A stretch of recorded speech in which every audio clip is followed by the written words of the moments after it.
अगर पैसा सिर्फ मेहनत से बनता तो सबसे अमीर लोग सबसे ज्यादा पसीना बहाने वाले होते। तो फिर दिन भर ईंट ढोने वाला मजदूर करोड़पति क्यों नहीं है और लैपटॉप पर बैठा इन्वेस्टर क्यों बन जाता है? सच यह है कि दुनिया में मेहनत करने वालों की नहीं, सही जगह मेहनत करने वालों की डिमांड है। हम बचपन से एक ही लाइन सुनते आए हैं, मेहनत करो, ईमानदार रहो, पैसा अपने आप आएगा। लेकिन जैसे ही आप रियल वर्ल्ड में आते हो, यह फॉर्मूला टूट जाता है।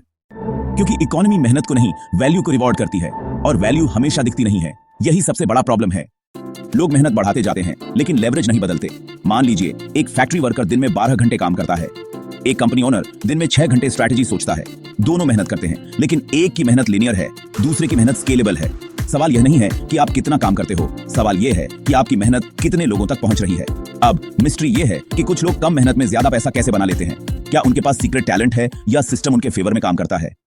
हिस्ट्री में हर रिच क्लास के पीछे एक कॉमन पैटर्न रहा है। कभी जमीन का कंट्रोल, कभी ट्रेड रूट्स, कभी मशीन्स और आज डेटा और कैपिटल। हर ईरा में पैसा उन लोगों के पास गया जिनके पास डिस्ट्रीब्यूशन का कंट्रोल था।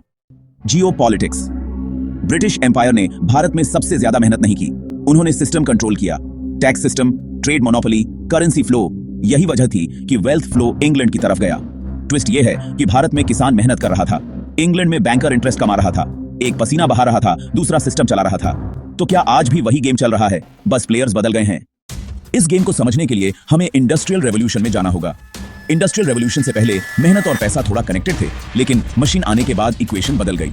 अब एक आदमी की मेहनत 1000 लोगों का आउटपुट प्रोड्यूस कर सकती थी। फॉर एग्जांपल, एक लूम ऑपरेटर एक दिन में 1000 कपड़े बना सकता था, लेकिन लूम का ओनर लाखों कपड़े बेच सकता था। मेहनत वर्कर की, प्रॉफिट ओनर का। यहीं से सोसाइटी में एक डेंजरस बिलीफ बनी, अगर मैं ज्यादा मेहनत करूंगा मैं भी ओनर बन जाऊंगा।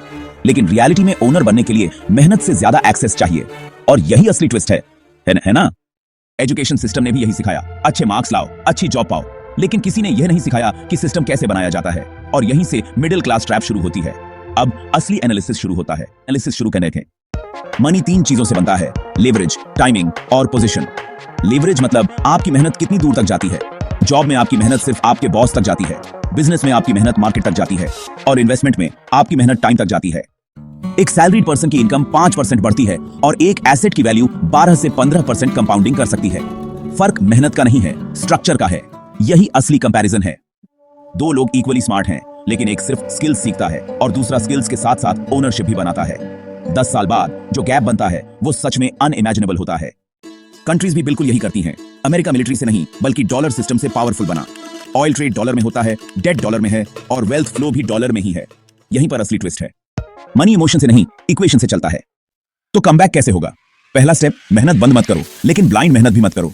दूसरा स्टेप, सिस्टम समझो, वैल्यू चेन में खुद को ऊपर ले जाओ। तीसरा स्टेप, ओनरशिप बनाओ, स्टॉक, बिजनेस, आईपी, लैंड और इक्विटी। ये सब आपके पास हो सकते हैं, बस आपको शुरू करना है।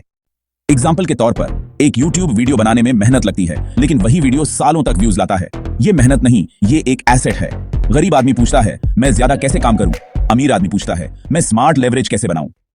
फाइनल लर्निंग ये है कि पैसा मेहनत का रिवॉर्ड नहीं है, पैसा रिस्पॉन्सिबिलिटी और लेवरेज का रिवॉर्ड है। अगर आप सिर्फ मेहनत कर रहे हो तो आप गेम के प्लेयर हो, अगर आप सिस्टम बना रहे हो तो आप गेम के ओनर बन रहे हो। अब आप खुद से पूछो, क्या आप सिर्फ मेहनत कर रहे हो या ऐसा सिस्टम बना रहे हो जो आपके बिना भी काम करे? अगर ये वीडियो आपकी सोच को थोड़ा भी शिफ्ट करता है तो इसे सेव करो और कमेंट में लिखो, प्लेयर और ओनर, क्योंकि यही डिसीजन आपकी फाइनेंशियल डेस्टिनी तय करेगा।